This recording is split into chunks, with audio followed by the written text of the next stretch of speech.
अगर आप भी चाहते हैं कि एसएस फिल्म्स मोतिहारी के ऑडियो वीडियो सबसे पहले आप तक पहुंचे, तो इस चैनल को सब्सक्राइब करें और साथ ही बेल आइकन को दबाना ना भूलें। Music by Saurabh Aishwarya.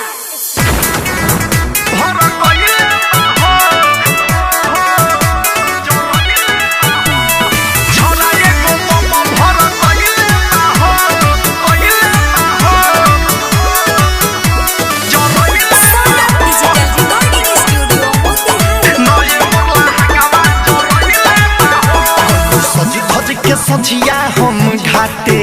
रही नदी के खरा हम आटे रही नदी के खरा हम आटे सज धज के सझिया हम घाटे रही नदी के खरा हम आटे तो पूरा मेकअप बिगड़लस जब माची सब बरलस पूरा मेकअप बिगड़लस जब माची सब बरलस हम माथा सन कइले बाहो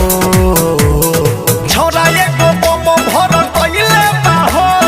नये मोरला हंगामा जरइले बाहो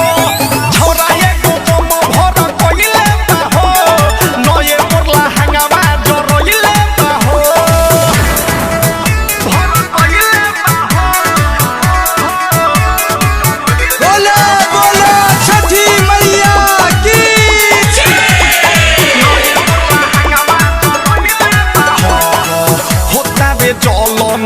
करा हो नाम से भइल आवाज जब सखी रे धराम से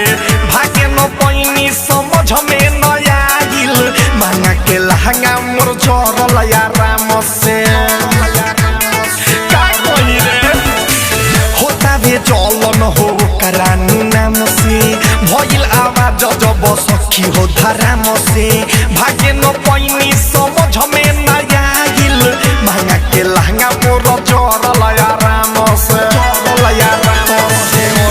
के बेरा खरा रही हम नेरा रहे और के बेरा खरा रही हम नेरा कौन बदला सधइले बाहो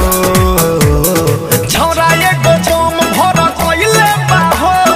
नये मोरला हंगामा जरइले बाहो छौरा एको बम भर कइले बाहो नये मोरला हंगामा जरइले बाहो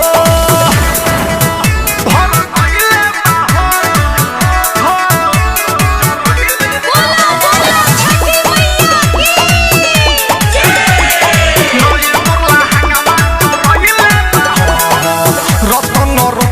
के खेला हसारी साथों में रहे ओकरा बिरजस बिहारी सौरभ ऐश्वर्या प्रमोद गिरी सखी रे खराब रहे पछारी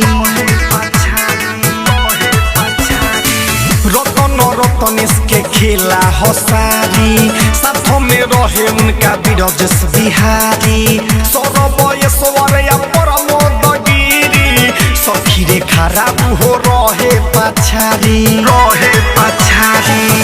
भइल कानो लागे निकली पारा न हम सुन भइल कानो लागे निकली पारा न साथे देखियो जरइले बाहो छौरा एको